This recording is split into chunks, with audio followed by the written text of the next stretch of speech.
Shalom, semangat pagi. Halo anak-anakku semua, kembali lagi bersama Miss Dwi dalam mata pelajaran Pendidikan Agama Kristen dan Budi Pekerti kelas 6. Tema pembelajaran kita hari ini, memberi dengan rela dan hati yang gembira. Persembahan adalah salah satu cara untuk meringankan pekerjaan di gereja. Seringkali persembahan hanya dipahami sebagai sebuah aksi memberi sejumlah uang di dalam ibadah. Persembahan dipahami dalam satu bentuk, yaitu uang, dan tidak lebih dari itu. Sebenarnya, pemahaman ini keliru. Persembahan tidak dibatasi hanya dalam bentuk uang atau materi.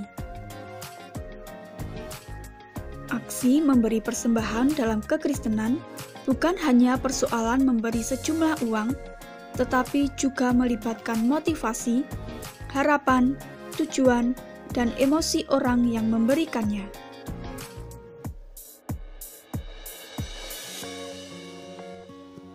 Bagaimana sikap yang benar di dalam kita memberikan persembahan kepada Tuhan? Kita akan belajar dari kitab 1 Tawarikh pasal 29 ayat 1-30.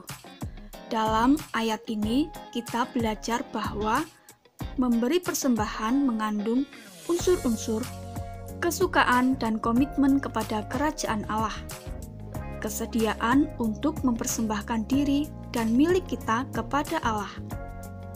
Adanya sukacita yang timbul dari memberi dengan sukarela. Adanya pengakuan bahwa apa yang kita peroleh berasal dari Allah.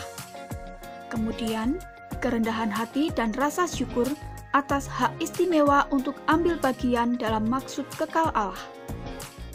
Motivasi memberi yang muncul dari hati yang tulus dan hidup yang benar, serta doa bahwa Allah berkenan untuk terus mengarahkan hati kita kepada kesetiaan terhadap Allah dan pekerjaannya di dunia.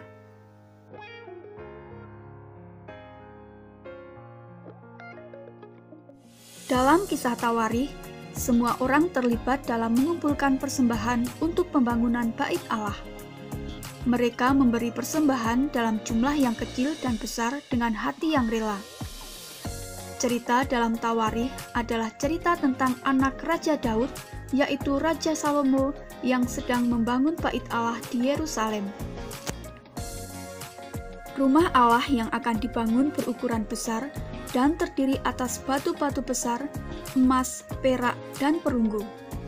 Pembangunan Bait Allah dikerjakan dengan tangan manusia. Untuk mengatasi hal tersebut, Daud mengajak orang banyak untuk bersama-sama memberi persembahan berupa harta yang dimiliki untuk dipakai sebagai bahan pembangunan Bait Allah. Ia memulai dari dirinya sendiri. Alkitab mencatat Daud memberikan 3.000 talenta emas dan 7.000 talenta perak. 1 talenta sama dengan 34 kg.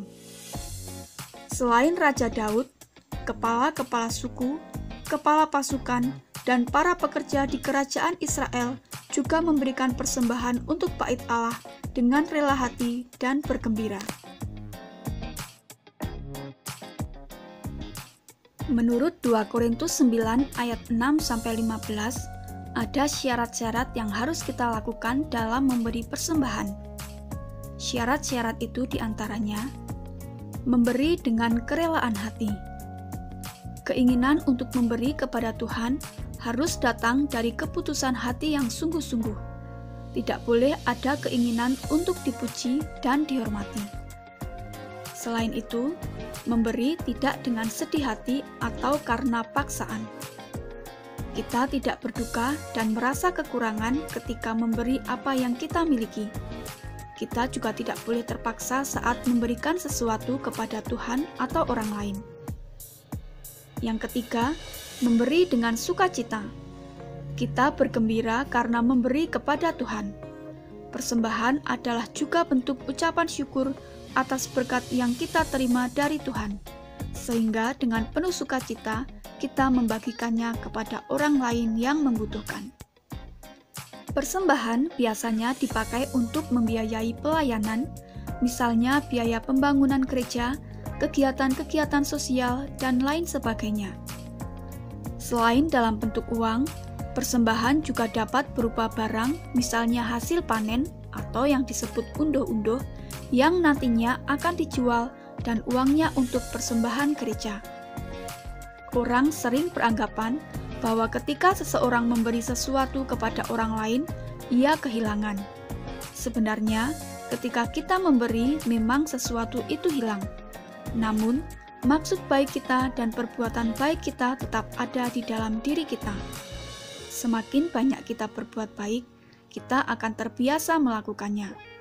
Oleh karena itu, marilah kita membiasakan diri kita untuk memberi dengan rela dan dengan hati yang gembira. Dengan membiasakan diri berbuat baik, kita akan tumbuh dalam kebaikan itu terus-menerus. Baik anak-anak, demikianlah pembelajaran kita kali ini. Nantikan video-video pembelajaran selanjutnya tetap bersama Miss Dwi. Terima kasih anak-anak, sampai jumpa lagi. Tuhan memberkati. Keren itu sekolahku. Shalom.